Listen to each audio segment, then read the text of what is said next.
दोस्तों, इस लड़की शर्मिष्ठा को आप जानते हैं। ये सोशल मीडिया पर बीते कई दिनों से वायरल है। वायरल किस लिए है पहले वो बता देती हूँ, उसके बाद इससे जुड़ी जो पूरी कहानी है उस पर आऊंगी।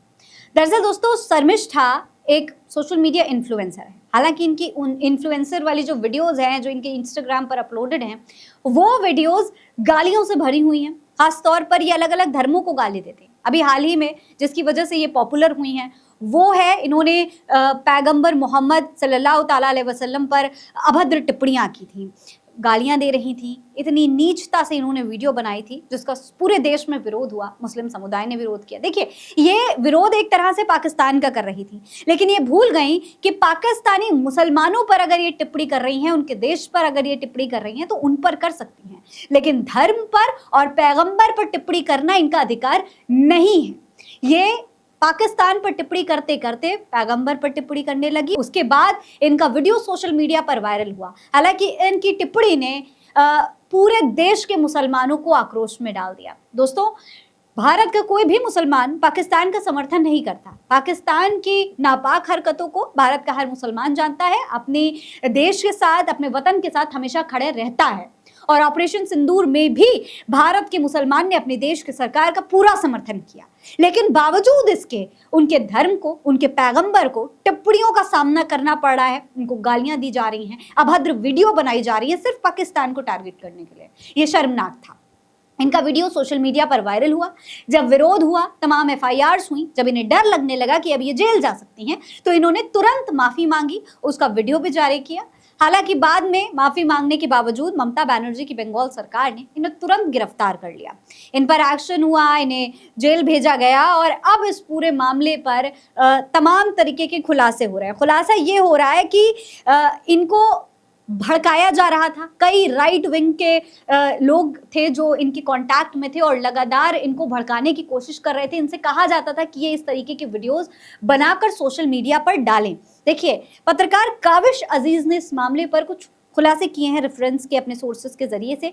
वो क्या कहती हैं, देखिए। शर्मिष्ठा के केस में सबसे पहले 3 राइट विंग के इन्फ्लुएंसर्स ने उनका वीडियो डाला। एक सुप्रीम कोर्ट का एडवोकेट उपनाम झा है, ऑन रिकॉर्ड ने भी उनका वीडियो फैलाया, यानी कि इनके वीडियो को खूब पोस्ट किया गया, इनके वीडियो को वायरल किया गया, उसकी तारीफ भी की गई। कल जब गिरफ्तारी हुई तो सबसे पहले झा जी ने केस लड़ने के लिए 17 लाख रुपए कैश मांगे। शर्मिष्ठा का परिवार कुछ हद तक संपन्न है, लेकिन इतना भी संपन्न नहीं है कि एक दिन में 17 लाख कैश का इंतजाम करे।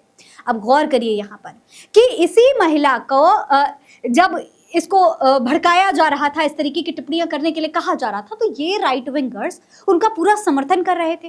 कह रहे थे कि भाई आप इस तरीके की वीडियो बनाइए, और वो जो वीडियोस बना रही थी उसको वायरल भी किया जा रहा था।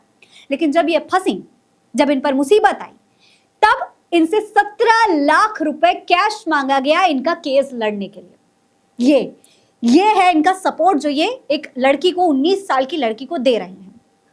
फिर बाकी सभी स्वर्ण वकीलों ने भी केस फ्री में लड़ने से मना कर दिया। सबने कम से कम 5 लाख एडवांस कैश में मांग लिए। मतलब कि जितने इनके सपोर्टर थे उनमें से किसी ने भी इनका केस नहीं लिया, सबने पैसे मांगना शुरू कर दिया। अब परिवार दे सकता है, लेकिन इतना नहीं कि एक ही दिन में 17 लाख या 10 लाख रुपए दे दे इतनी जल्दी अरेंज करके। इन सब के चलते शर्मिष्ठा का बेल एप्लीकेशन कमजोर हो गया। आनन फानन में एक मुस्लिम वकील मोहम्मद शमीमुद्दीन फ्री में केस लड़ने के लिए राजी हो गए। उनको उम्र देखकर दया आ गई। दोस्तों सोचिए, जिस मुसलमान को ये गालियां दे रही थी, जिस मुस्लिम पैगंबर को ये अपशब्द कह रही थी, उसी पैगंबर के एक फॉलोवर ने इन पर दया खाकर इनकी मदद करने के लिए इनका केस लिया, जब इन्हीं के समर्थक पूरी तरीके से इनका सपोर्ट नहीं कर रहे थे। दोस्तों, ये जो वकील थे, जो मुस्लिम वकील थे, उनको लगा कि एक कम उम्र की बच्ची है, 19 साल की बच्ची है, ये भटक गई, इसका ब्रेन वॉश कर दिया गया, इसको इस तरीके से दूसरे धर्म का अपमान करने के लिए, वीडियो बनाने के लिए भड़काया गया, तो अगर ये माफी मांगकर सुधरना चाहती है तो चलिए हम इसकी मदद करते हैं। इस पूरे मामले पर इस मुस्लिम वकील ने उसकी मदद की।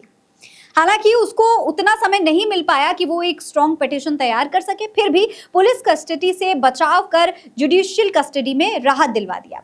जिन मुसलमानों को शर्मिष्ठा गाली दे रही थी, उन मुसलमानों से ही एक मुसलमान ने ही उनको पुलिस कस्टडी में 3rd डिग्री टॉर्चर से बचा लिया। अब सोचिए, ये पूरा केस एक तरीके की सीख है जो उन लोगों को सीखनी चाहिए जो इस तरीके के नफरती लोगों से इन्फ्लुएंस होकर सोशल मीडिया पर नफरत फैलाने का काम करते हैं और फिर जब मुसीबत में आते हैं, जब किसी तरीके की किसी मुसीबत में फंसते हैं, तो उनको बचाने वाला, उनके साथ खड़े होने वाला कोई नहीं होता, सिर्फ एक मुसलमान ही होता है।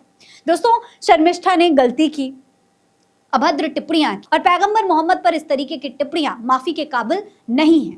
उनको सजा होनी चाहिए, लेकिन साथ ही उन्होंने माफी मांग ली है, और माफ करना इस्लाम का सबसे बड़ा एक कहा जाए तो सीख है। अगर शर्मिष्ठा इस तरीके से माफी मांग रही हैं तो इस पर विचार किया जा सकता है।